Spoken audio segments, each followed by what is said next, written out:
And the Lord said unto Moses, Hew thee 2 tables of stone like unto the first, and I will write upon these tables the words that were in the first tables, which thou breakest. And be ready in the morning, and come up in the morning unto Mount Sinai, and present thyself there to me in the top of the mount. And no man shall come up with thee, neither let any man be seen throughout all the mount, neither let the flocks nor herds feed before that mount. And he hewed 2 tables of stone like unto the first. And Moses rose up early in the morning, and went up unto Mount Sinai, as the Lord had commanded him, and took in his hand the 2 tables of stone. And the Lord descended in the cloud, and stood with him there, and proclaimed the name of the Lord.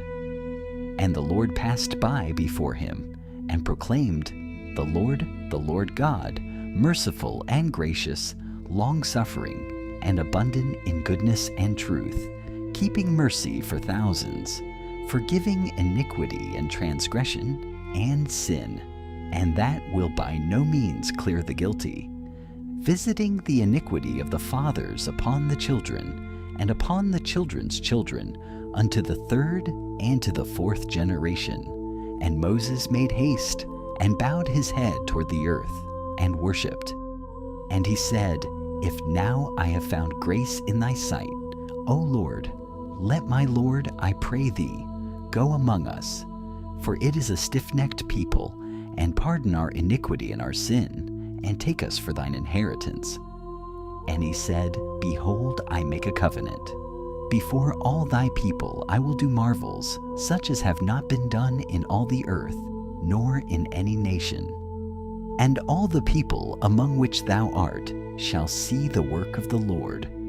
For it is a terrible thing that I will do with thee. Observe thou that which I command thee this day. Behold, I drive out before thee the Amorite, and the Canaanite, and the Hittite, and the Perizzite, and the Hivite, and the Jebusite. Take heed to thyself, lest thou make a covenant with the inhabitants of the land whither thou goest, lest it be for a snare in the midst of thee. But ye shall destroy their altars, break their images, and cut down their groves. For thou shalt worship no other God. For the Lord, whose name is jealous, is a jealous God. Lest thou make a covenant with the inhabitants of the land, and they go a-whoring after their gods, and do sacrifice unto their gods, and one call thee, and thou eat of his sacrifice, and thou take of their daughters unto thy sons, and their daughters go a-whoring after their gods, and make thy sons go a-whoring after their gods. Thou shalt make thee no molten gods. The feast of unleavened bread shalt thou keep. 7 days thou shalt eat unleavened bread, as I commanded thee, in the time of the month Abib.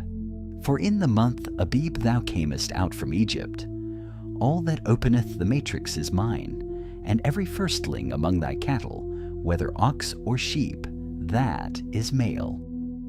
But the firstling of an ass thou shalt redeem with a lamb, and if thou redeem him not, then shalt thou break his neck. All the firstborn of thy sons thou shalt redeem, and none shall appear before me empty. 6 days thou shalt work, but on the 7th day thou shalt rest. In earing time and in harvest thou shalt rest. And thou shalt observe the feast of weeks, of the first fruits of wheat harvest, and the feast of ingathering at the year's end. Thrice in the year shall all your men children appear before the Lord God, the God of Israel. For I will cast out the nations before thee, and enlarge thy borders. Neither shall any man desire thy land, when thou shalt go up to appear before the Lord thy God thrice in the year. Thou shalt not offer the blood of my sacrifice with leaven, neither shall the sacrifice of the feast of the Passover be left unto the morning. The first of the firstfruits of thy land thou shalt bring unto the house of the Lord thy God. Thou shalt not see the kid in his mother's milk. And the Lord said unto Moses, Write thou these words. For after the tenor of these words, I have made a covenant with thee and with Israel. And he was there with the Lord 40 days and 40 nights. He did neither eat bread nor drink water. And he wrote upon the tables the words of the covenant, the 10 commandments. And it came to pass, when Moses came down from Mount Sinai with the 2 tables of testimony in Moses' hand, when he came down from the mount, that Moses wist not that the skin of his face shone while he talked with him. And when Aaron and all the children of Israel saw Moses, behold, the skin of his face shone, and they were afraid to come nigh him. And Moses called unto them, and Aaron and all the rulers of the congregation returned unto him, and Moses talked with them. And afterward all the children of Israel came nigh, and he gave them in commandment all that the Lord had spoken with him in Mount Sinai. And till Moses had done speaking with them, he put a veil on his face. But when Moses went in before the Lord to speak with him, he took the veil off until he came out. And he came out and spake unto the children of Israel that which he was commanded. And the children of